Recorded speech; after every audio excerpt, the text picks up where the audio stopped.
রাসূল সাল্লাল্লাহু আলাইহি সাল্লাম বলছেন, পৃথিবীর মানুষ আমি তিনটে বিষয়ে আশঙ্কা পোষণ করে গেলাম। তিন শ্রেণীর মানুষের। এক, আইম্মাত মুজিল্লিন, ভ্রান্ত হুজুর। হুজুর হবে ভ্রান্ত, এটা আমার আশঙ্কা, আমি এটা করে গেলাম। হুজুর ভুল পথে থাকবে। আল্লাহ রাসূল এক জায়গাতে বলছেন যে কুলুবহুম কুলুবু শায়াতিন ফি জুসমানি ইনসিন, হুজুরের অন্তর হবে শয়তানের অন্তর, হুজুরকে দেখতে লাগবে মানুষ। বুখারী মুসলিম। নেন দেখি কত কঠিন কথা। হুজুরের অন্তর হবে শয়তানের অন্তর, হুজুরকে দেখতে লাগবে মানুষ।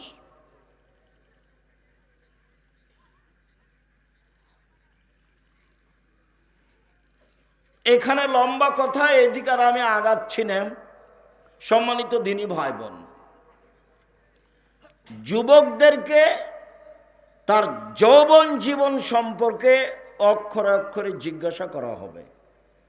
আবার ভিন্নভাবে আছে ওয়ান উমরিহি, সে পুরো বয়সটাকে কিভাবে কাটালো সেটা জিজ্ঞাসা করা হবে, এটা ভিন্ন। ওয়ান শাবাবিহি, তার যৌবন জীবন, এটা অংশ ভিন্ন। এই ছেলে বসো। সম্মানিত দিনী ভাই বোন, পুরো জীবনের চেয়ে যৌবন জীবন ভিন্ন। এটাকে যে কোনো মূল্যে কন্ট্রোলে রাখতে হবে। আড্ডা পিটা হতে, দোকানে বসা হতে, মানুষের বদনাম হতে, গীবাত হতে, এখানে সেখানে যাওয়া হতে নিজেকে হিসাব করে বিরত রাখতে হবে। 5 ওয়াক্ত সালাতে মসজিদে যেতে হবে, মানুষের সাথে ভালো আচরণ করতে হবে। এরপর আল্লাহ রাসূল বলছেন ইগতানিম খামসান কাবলা খামসিন, পৃথিবীর মানুষ 5টা জিনিসের পূর্বে 5টা জিনিসকে মূল্যায়ন করো। শাবাবাকা কাবলা হারামেকা, তোমার বৃদ্ধ বয়স আসার পূর্বে তোমার যৌবন জীবনকে মূল্যায়ন করো। কে সব কথার দাম দিবে? কি কথা এগুলো? যৌবন জীবনে যা কিছু করতে পারবা, বৃদ্ধ হয়ে গেলে তা করতে পারবা না। চাইলে ইচ্ছা মতো তাহাজ্জুদ পড়তে উঠতে পারবে না, চাইলে ইচ্ছা মতো কোরআন তেলাওয়াত করতে পারবে না, চাইলে যেখানে সেখানে দাওয়াত দিতে যেতে পারবে না। অতএব যৌবন জীবনকে মূল্যায়ন করো বৃদ্ধ জীবন আসার পূর্বে, এই কথা মুহাম্মদ সাল্লাল্লাহু আলাইহি সাল্লাম বলেন। অতএব আমি উপস্থিত বৈঠকের যুবক, সাথে সাথে যারা যুবতী মেয়ে, যারা স্বাভাবিকভাবে অশ্লীল কাজে জড়িয়ে পড়ছে এবং পুরুষ মানুষকে বিপদে ফেলছে, দুঃখিত, বিচারের মাঠে মহিলাদেরকে জাহান্নামে যেতে হবে বেশি কেন? রাসূল সাল্লাল্লাহু আলাইহি সাল্লাম ঈদের মাঠে গেলেন, পুরুষের কাছে সলাতের পরে ফামাররা আলা নিসায়ে, তিনি মহিলাদের সামনে গেলেন ভিন্নভাবে। সামনে গিয়ে বলছেন ইয়া মাশারান নিসা তাসাদ্দাকনা ফাইন উরিতু কুন্না আকসারা আহলিন নারে, মহিলারা শোনো, দান করো, দান করো, আমি তোমাদেরকে অধিকাংশই দেখছি জাহান্নামে। জাহান্নাম বলতে নারী আর নারী, জাহান্নামের অধিকাংশ মানুষই নারী। জাহান্নাম বলতে নারী আর নারী, জাহান্নামের অধিকাংশ মানুষই নারী। তোমরা দান করে জাহান্নাম থেকে বাঁচো। যেসব মাধ্যমে সরাসরি বাঁচা যায় তার একটা বড় মাধ্যম হলো দান। এত বড় শক্তিশালী ইবাদত পৃথিবীতে নেই। হজ এর ধারে কাছে নেই, উমরা এর ধারে কাছে নেই। রমজান মাসের সিয়াম দামি ইবাদত, তারপর এর ধারে কাছে নেই। ইবাদতের জগতে সবচেয়ে শক্তিশালী, পাওয়ারফুল, ক্ষমতাধর ইবাদত হলো দান। একটা থেকে আর একটা ঘটাতে পারে, বালা মুসিবত বিপদ সমস্যা দূর করতে পারে, তার নাম দান। কবরের শাস্তি বন্ধ করে দিতে পারে, তার নাম দান। মরা মানুষের পাপ মিটিয়ে দিতে পারে, তার নাম দান। বিচার মাঠে ছায়া হিসাবে আসবে, তার নাম দান। মানুষের পাপকে মিটিয়ে দিতে পারে, পানি যেমন আগুনকে নিভে দিতে পারে, তার নাম দান। আল্লাহ বললেন যে আমি জান্নাত বিক্রি করলাম তোমাদের কাছে জান এবং মালের বিনিময়ে, যাও জান দিয়ে দাও, শহীদ হয়ে যাও, আমি জান্নাত তোমার কাছে বিক্রি করে দিলাম। টাকা পয়সা আমাকে দিয়ে দাও, আমি জান্নাত তোমার কাছে বিক্রি করে দিলাম। সালাত আদায় করলে জান্নাত কিনা যায় না, হজ করলে জান্নাত কিনা যায় না, উমরা করলে জান্নাত কিনা যায় না, সিয়াম রমজান মাসে সিয়াম পালন করলে জান্নাত কিনা যায় না, তাসবিহ তাহলিল জিকির আজকার করলে জান্নাত কিনা যায় না, কোরআন তেলাওয়াত করলে জান্নাত কিনা যায় না। জান্নাত কিনারই একটাই পথ, সেটা হলো দান।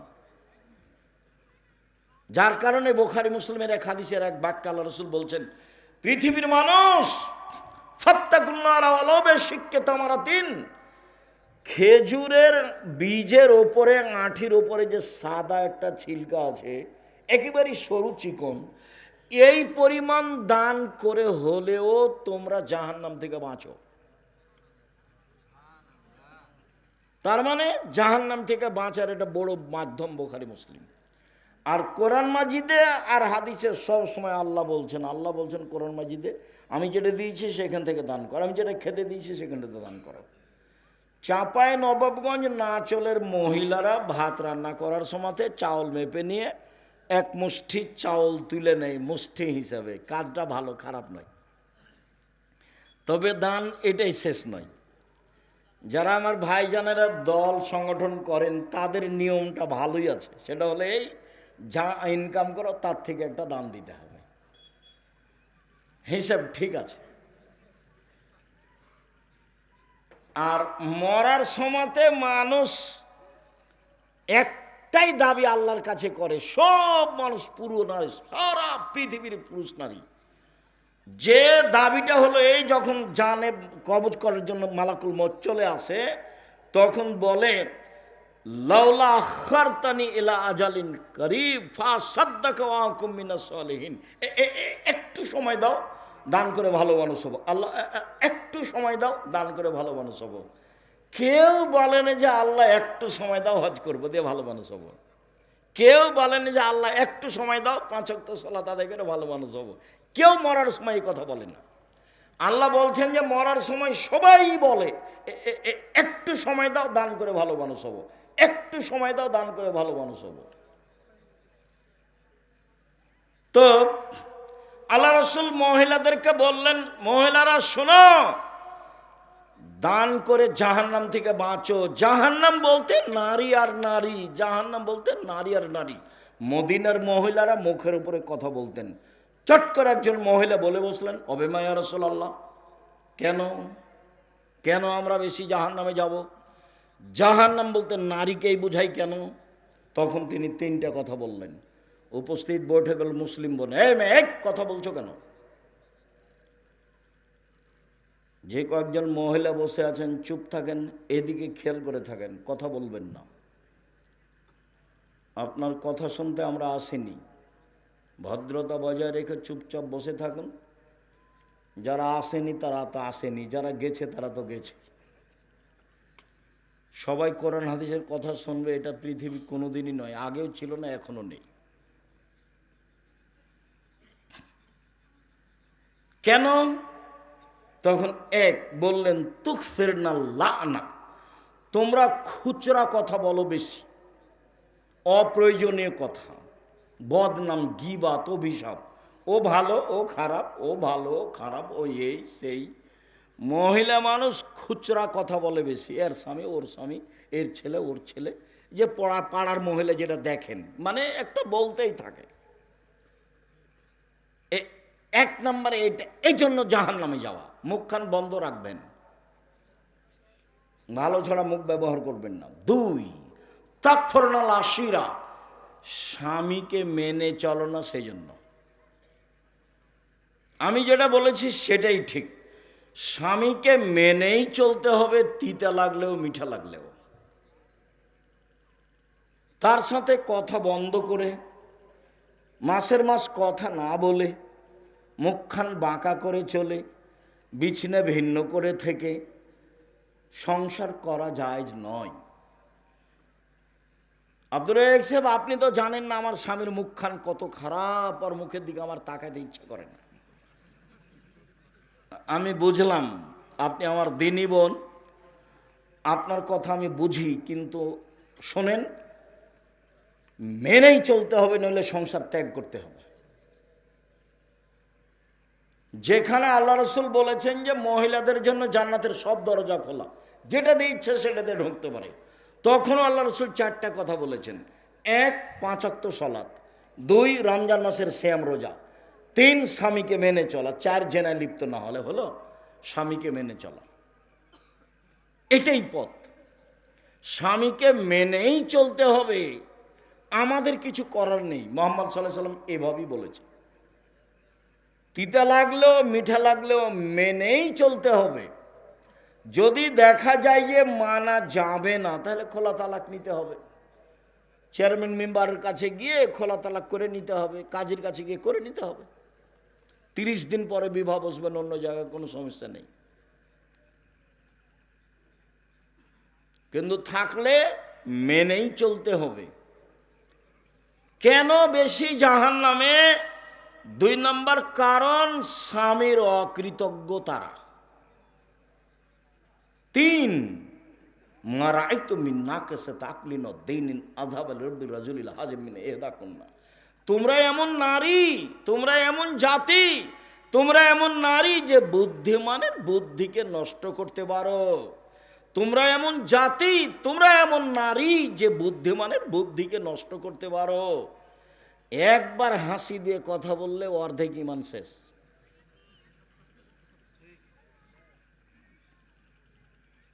এই জন্য মহিলারা মোবাইলে কথা তেমন বলবেই না। আর আব্বার মোবাইলে রিং হচ্ছে হচ্ছে হচ্ছে হচ্ছে বারবার হচ্ছে, এরপরে যদি ধরে, আসসালামু আলাইকুম, কে বলছিলেন? আমার আব্বা বাড়িতে নেই, অন্য সময় কথা বলিয়েন। এইভাবে কথা শেষ করতে হবে। ভাই কে বলছিলেন? তাহলে এর নাম্বারও ধরে রাখবে।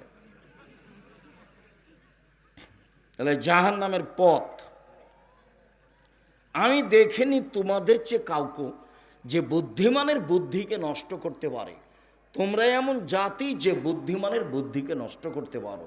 এই কথাটা আল্লাহ রসুল বলেছেন অন্য জায়গাতে এভাবে, মা তারাক্তু বাদি ফিতনাতান আযহারা লিরজালিন নিসায়। আমার জীবনে আমি ছাড়িনি কোনো বস্তু যেটা পুরুষের জন্য বেশি বিপজ্জনক হতে পারে নারীদের চেয়ে। বুখারী মুসলিম। আমার জীবনে আমি ছাড়িনি কোনো বস্তু যেটা পুরুষের জন্য বেশি বিপজ্জনক হতে পারে নারীদের চেয়ে। এই ছেলে, সাবধান থাকো, তোমার মোবাইলে জিন্দেগিতে যেন কোনো মেয়ের সাথে কথা না হয়। চাকরি হারাবে, মান সম্মান হারাবে, বংশমর্যাদা হারাবে, বিদ্যা হারাবে, সব হারিয়ে যাবে, রাস্তায় নিঃস্ব হয়ে নেমে যাবা। খুব সাবধান, নিজেকে কন্ট্রোল করে রাখার চেষ্টা করো। সম্মানিত দিনী ভাই বোন, বলছিলাম রাসূল সাল্লাল্লাহু আলাইহি সাল্লাম যা বললেন তাতে জাহান্নাম থেকে বাঁচার জন্য তিনি 3টা কারণ তাদের উল্লেখ করলেন। তারা জাহান্নামে যাওয়ার 3টা কারণ উল্লেখ করলেন। এই এলাকাতে মহিলারা ঈদের মাঠে যায় না, মহিলাদেরকে ঈদের মাঠে যেতে হবে এবং ব্যবস্থা করতে হবে, যেতেই হবে। উম্মু আতিয়া রাদিয়াল্লাহু তাআলা আনহা বলেন, উমিরনা নুখরিজাল হুইয়াজ ওয়া জাওয়াতিল খুদুর।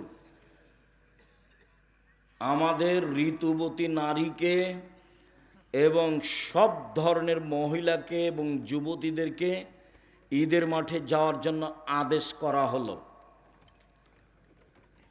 তখন একজন মহিলা বলল, আল্লাহর নবী, এহেদানা লাইসালাহা জিলবাব, আমাদের কারো চাদর নেই যে, তাহলে কিভাবে ঈদের মাঠে যাবে? তখন আল্লাহ রসুল বললেন, লেতুল বেসা সাহেবাতহা মিন জিলবাবিহা, অন্য বান্ধবী অন্য মেয়ে যেন তাকে চাদর দেয়, অর্থাৎ চাদর চেয়ে নিয়ে যাবে। নিজের গায়ের চাদর যদি না থাকে তাহলে কার চাদর নিয়ে মাঠে যাবে? আর একজনের চাদর চেয়ে নিয়ে মাঠে যাবে। ভালো মহিলা তো ঈদের মাঠে যাবে, ঋতুবতী হায়েজ হয়েছে যাদের, তাদেরকে যেতে হবে। যেতেই হবে। ইয়াসহাদনা দাওয়াতুল মুসলিমিনা জামাতাহুম, তারা মুসলমানদের জামাতে উপস্থিত হবে, তাদের দুয়াতে উপস্থিত হবে। দোয়া মানে ঈদের মাঠে যে হাত তুলে দোয়া হয় সেটা নয়। দোয়া মানে ইউকাব্বিরনা মা'আন নাস, তারা মানুষের সাথে বলবে আল্লাহু আকবার, আল্লাহু আকবার, লা ইলাহা ইল্লাল্লাহ, আল্লাহু আকবার, আল্লাহু আকবার, ওয়ালিল্লাহিল হামদ।